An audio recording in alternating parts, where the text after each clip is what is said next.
over 60 hectares of sand dune, vegetated shingle and salt marsh. This is the jewel in the crown for Denbighshire.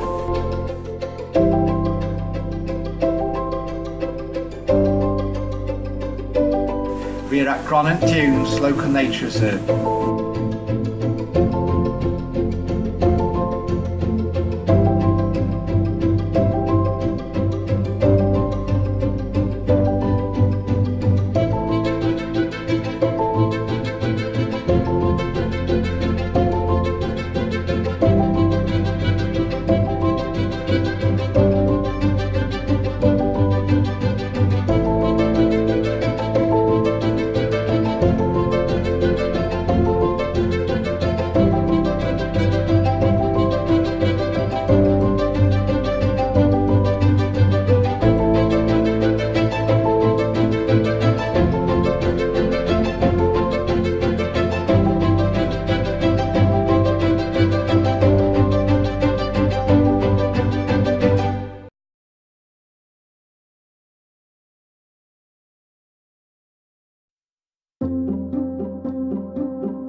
Sand dunes are a dynamic system that have been lost historically along the Denbighshire coastline due to increasing development and an expanding human population. This is an example of what is called coastal squeeze. Coupled with the effects of climate change, these present a challenge for conservation. Fortunately, Denbighshire Countryside Service are supported by a range of organisations that are committed to helping our rare habitats and species. This mosaic habitat is a unique feature of Gronant Dunes, which means specially protected species such as the natterjack toad and sand lizard can be found here breeding. They're both European protected species, so that means that both themselves and their habitats are protected, and you do need a licence to work with them on their habitats. So up in North Wales we lost both sand lizards and natterjack toads in the mid-20th century due to a variety of reasons, mainly urban kind of build-up, so promenades, railways, caravan parks, the A55 just kind of dissected the habitat, and we were left with this very narrow strip of sand dune system. They're like a mosaic of habitat, so about 30% sand to marram grass.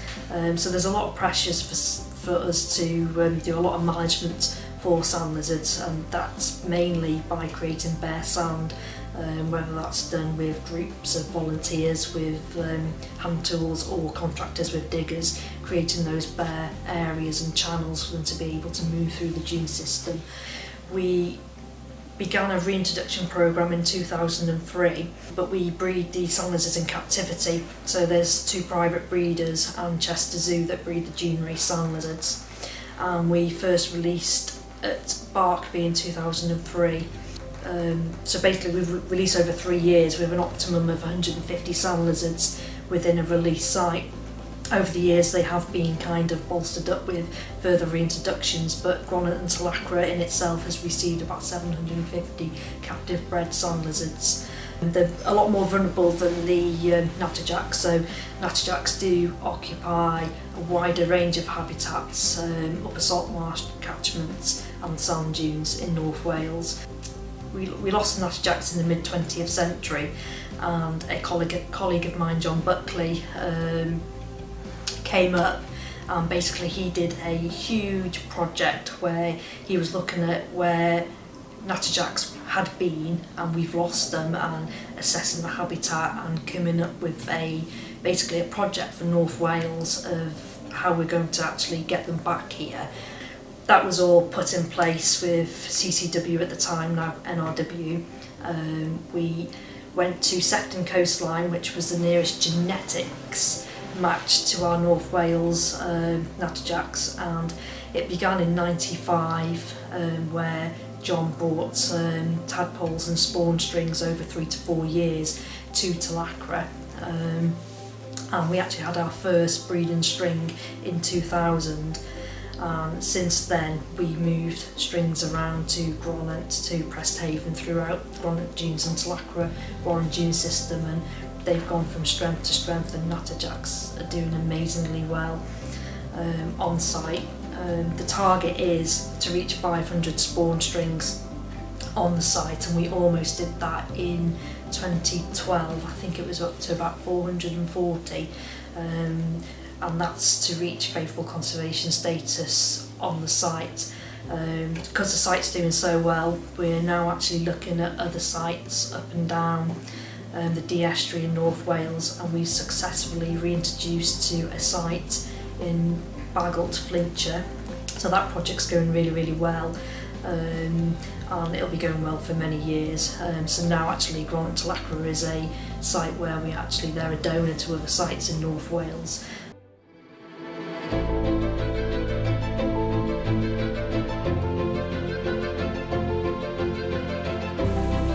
This site at Gronant is valued at county level and also benefits from national and international designations. Its unique landscape is open and accessible to the public and visitors to the site. It is supported by the National Cycle Route and also the iconic Wales Coastal Path. Well, the Wales Coast Path is probably the main access into Gronant Dunes. In its entirety, the route is 870 miles all the way around the coast of Wales, just from around Chester all the way down to Chepstow. One of the best features along the route is Gronant Dunes. It's such a special area and there's lots to see and do. So you can access from Presthaven, from the caravan park, and then down via the boardwalk. And it's one of the highlights of the route through Denbighshire, especially when the little turns are there through the summer, and also in the winter when you get all the the feeding birds. It's a really spectacular place to be.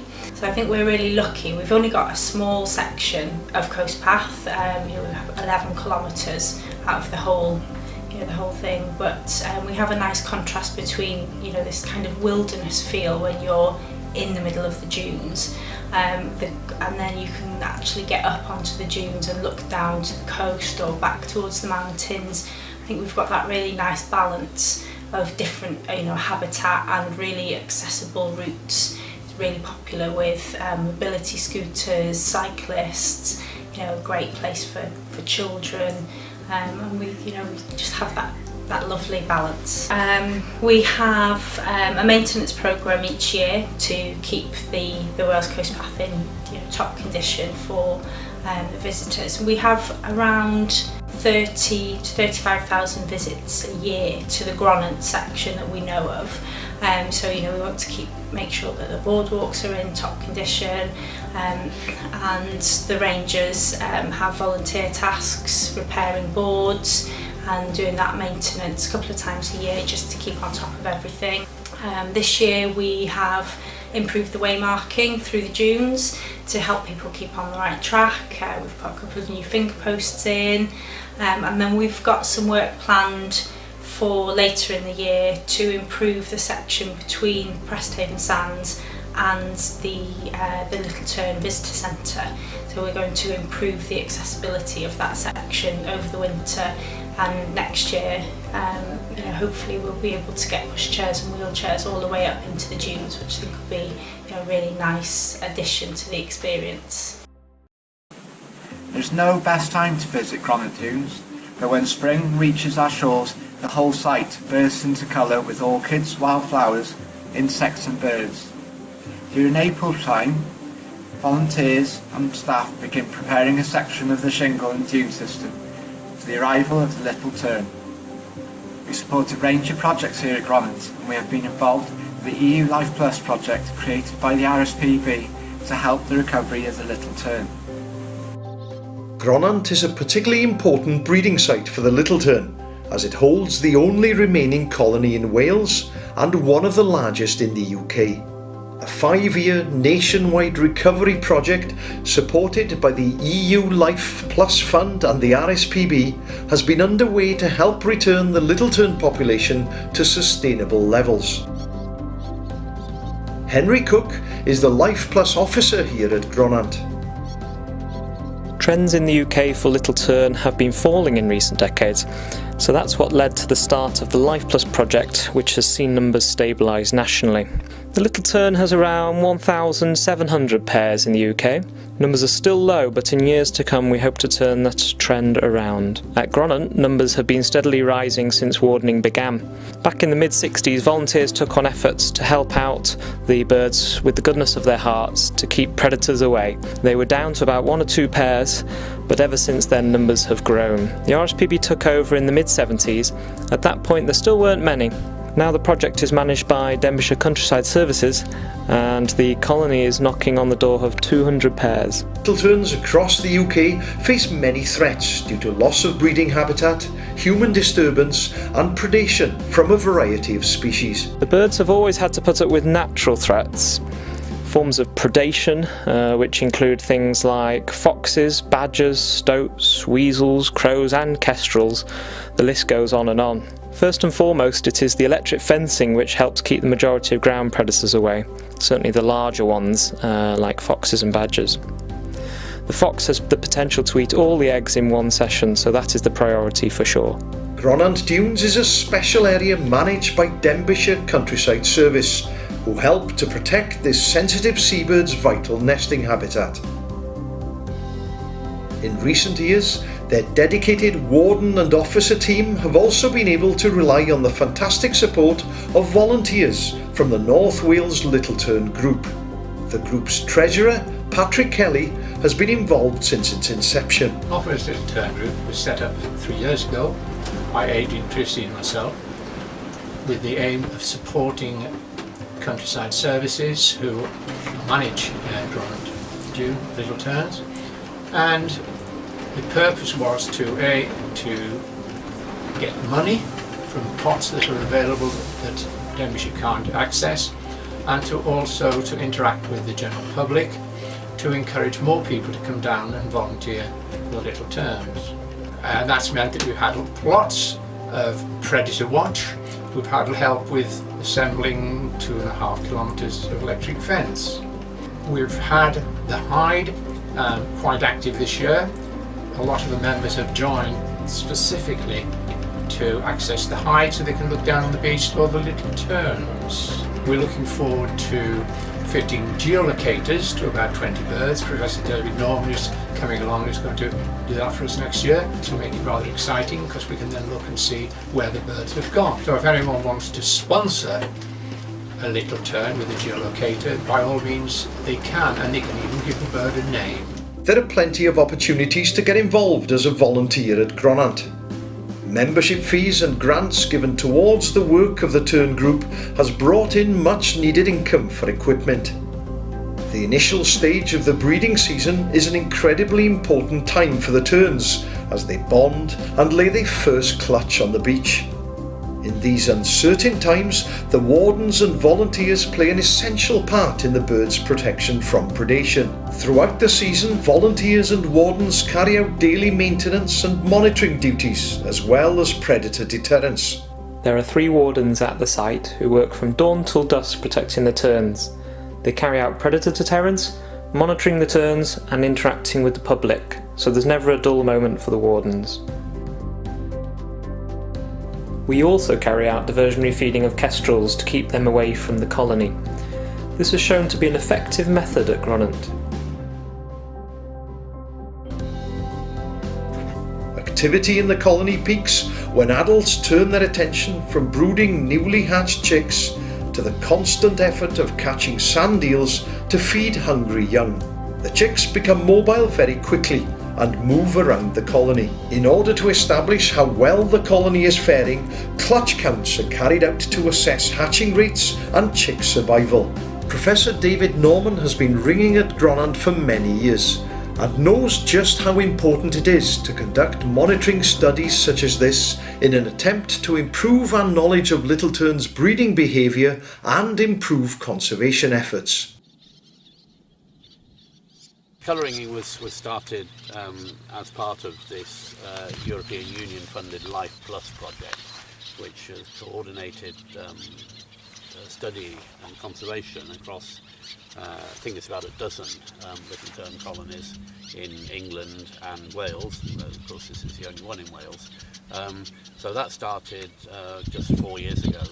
The main aim of the colour ringing is so that people can observe through telescopes mostly the colouring bird and discover where they've come from without having to trap the birds again. And the Gronant seems to attract birds from other places in the Irish Sea, from the east coast of Ireland, from the Isle of Man, from Cumbria. But we put a lot of effort into trapping adults on the nest, as well as ringing chicks and colour ringing chicks. But one of the adults that we trapped on its nest turned out to have been one that I had ringed here as a chick in 1993. So that bird was just a few days short of its 25th birthday. This 25-year-old little tern is the oldest which has ever been recorded in Europe, probably the oldest in the world as well. And now it is colour ringed, and we will all be watching anxiously and avidly to see if that colour ring can be read next year, and hope that it comes back and adds another year to the longevity record. Soon these chicks are ready to fledge and begin roosting with the adult terns on the shoreline. They'll spend these last few weeks of the summer feeding and waiting for their moment to take to the skies before beginning the long journey to the feeding grounds in Africa. For a bird which weighs so little, this is an incredible migration, and one which they will hopefully repeat year upon year as they return to this site here at Gronant Dunes to raise chicks of their own in future.